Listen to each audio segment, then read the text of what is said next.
On my way out to the Dozier School for Boys, I was listening to a documentary about the White House boys. I still had about 45 minutes left in the drive, and hearing those stories, it already felt different than any other place I've ever gone to explore. When I finally got there, I was in the middle of nowhere. I turned onto a road that looked like it led to a couple of jails or prisons, and then I made a right turn. That's when my headlights hit the big white building. I had my cameras, I had my flashlights, and I was ready to go in. But the second I saw that building, it was like a cold weight dropped straight onto my chest. It wasn't curiosity, it wasn't excitement, it wasn't adrenaline. It was fear. Not fear of the dark, fear of the truth. Fear of what had happened there. And for the first time doing this, I didn't feel like it was right to step out of my vehicle onto that ground. So I took one picture and I left. Because when something terrible is happening somewhere, we're told there's a system in place to stop it. We're told someone is watching. But places like this force a harder question. What happens when the same system abusing children is also the one that's investigating itself, judging itself, and deciding that it deserves no consequences for its own actions?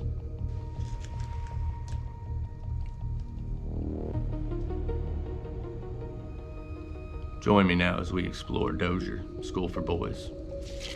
Let's go.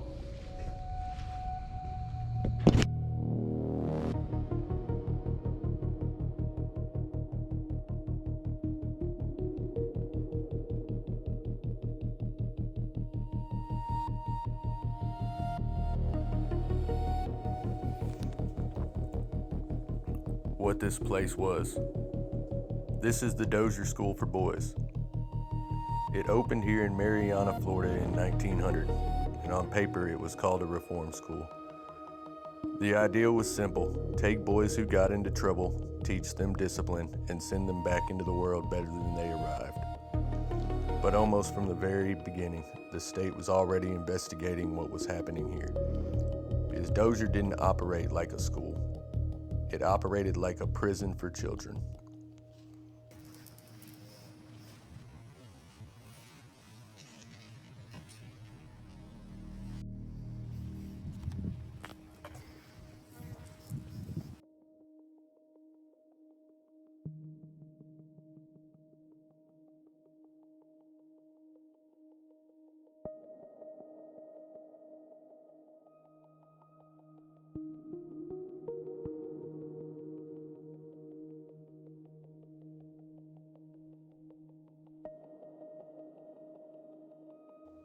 What matters about Dozier isn't one story, it's repetition. Different decades, different staff, different administrations, and the same complaints kept showing up. Beatings, isolation, and control. This wasn't discipline losing control, it was discipline designed to control. And when a system like that exists long enough, abuse doesn't stand out. It becomes normal.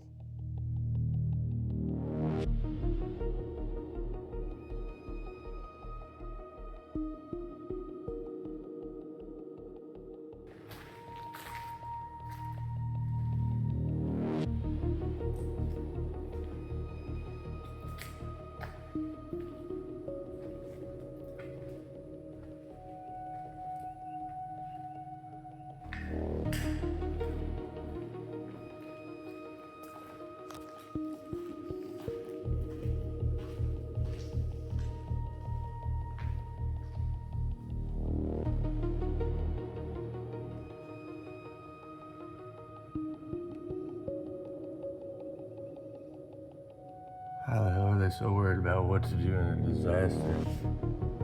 Wherever this shit was going on.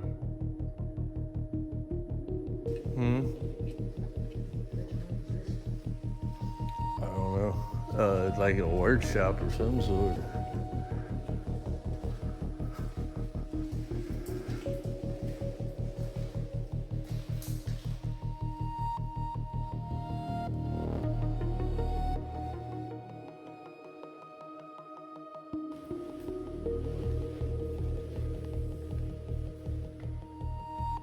Oh, that's fucking fucked up.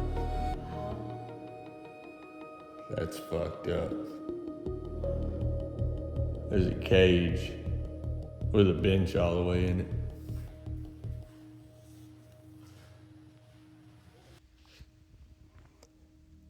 I don't know exactly what this room was used for, and I'm not going to pretend I do. What I do know is that it wasn't built for comfort, and it wasn't built to be optional. Rehabilitation, yeah.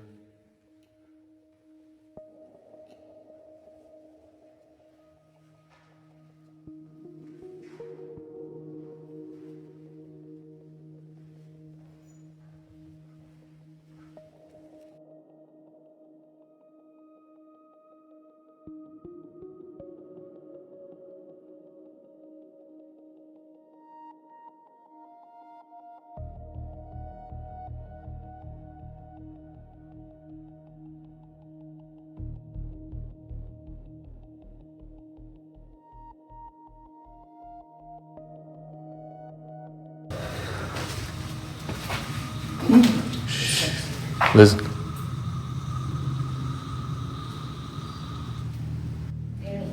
What was that? Did you hear that? You scared?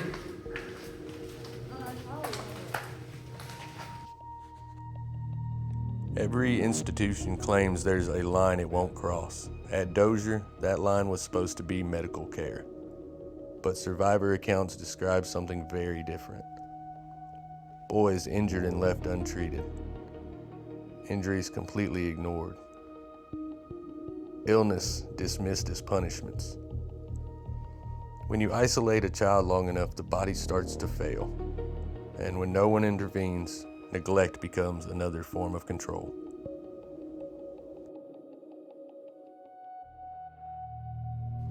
For decades, boys sent to Dozier described the same punishment. Beatings carried out in a small white building known as the White House. The White House did not serve multiple functions. Its one sole purpose was corporal punishment. Survivors described being stripped, restrained, and beaten with leather straps and paddles. Some of those straps are said to have been fitted with metal studs designed solely to rip flesh from your bones on impact. Screams were so loud and common that industrial fans were brought into the White House just to drown out the sounds of the screams. Dozier was also strictly segregated. Black boys and white boys were housed separately, and they were not allowed to communicate at all. Survivor accounts make clear black boys were punished more severely, more frequently, and with less and fewer protections. This wasn't discipline. This was abuse, and it was known.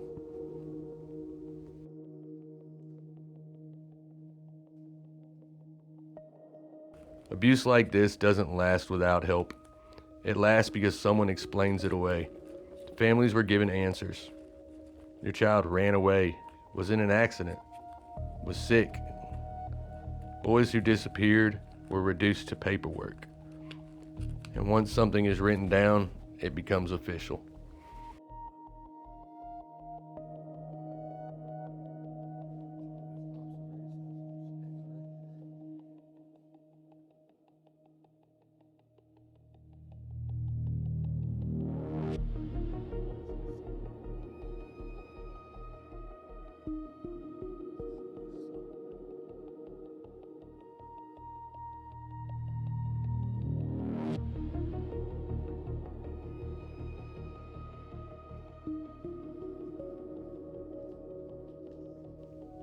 What I still can't explain is this. Every beam in this building had salt dripping from it, piling up on the floor. Other buildings here were completely dry, even ones with no roof at all. But this one wasn't.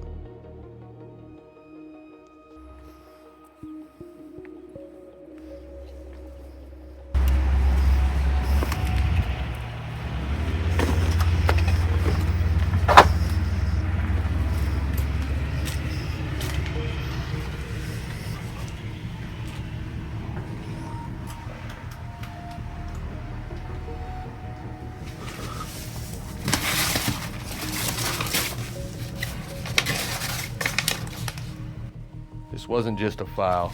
This was a child who was graded while this was happening. For more than a century, none of this resulted in criminal charges. Truth didn't disappear here. It was just buried.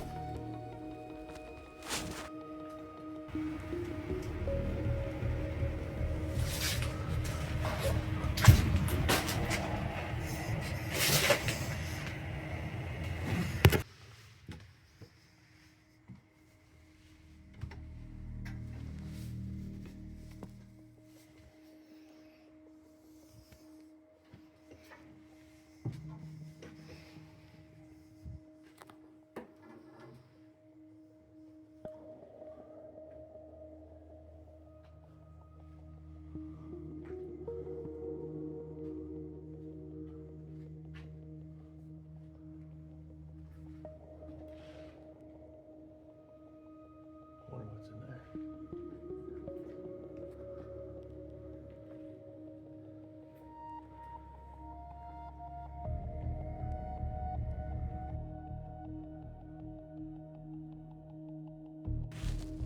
The ground tells the truth. For years, survivors were told they were lying, that their memories were exaggerated, that time had distorted what was really happening. But in 2012, the state of Florida authorized an excavation here, and what they found wasn't rumor. It wasn't made up. It was graves. Many, unmarked, and many misidentified graves. Investigators documented broken bones, injuries inconsistent with accidents. In some cases, trauma was consistent with gunshot wounds. Official records suggested about 31 burials during the time of Dozier's running. Researchers discovered 55 sets of remains and documented 98 deaths connected to the school. Records said boys ran away. The ground said something else entirely. We will likely never know how many innocent lives were lost and left to rest here. In 2017, the state finally issued a formal apology. And in 2024, survivors received financial settlements. Those settlements were not accompanied by criminal accountability. This site doesn't exist to shock anyone anymore. It exists to remind us what happens when a system are allowed to police themselves and children are treated as problems instead of people. Dozier was not the first place like this, and it was not the last. Across this country, we've built institutions for people deemed inconvenient, unwanted, or difficult to care for. Over and over again, the same pattern shows up. Isolation, control, and abuse hidden behind policy. Dozier is just one place where that system finally broke open, and there are others like it. Stories that haven't been fully told yet. This isn't the end of this investigation.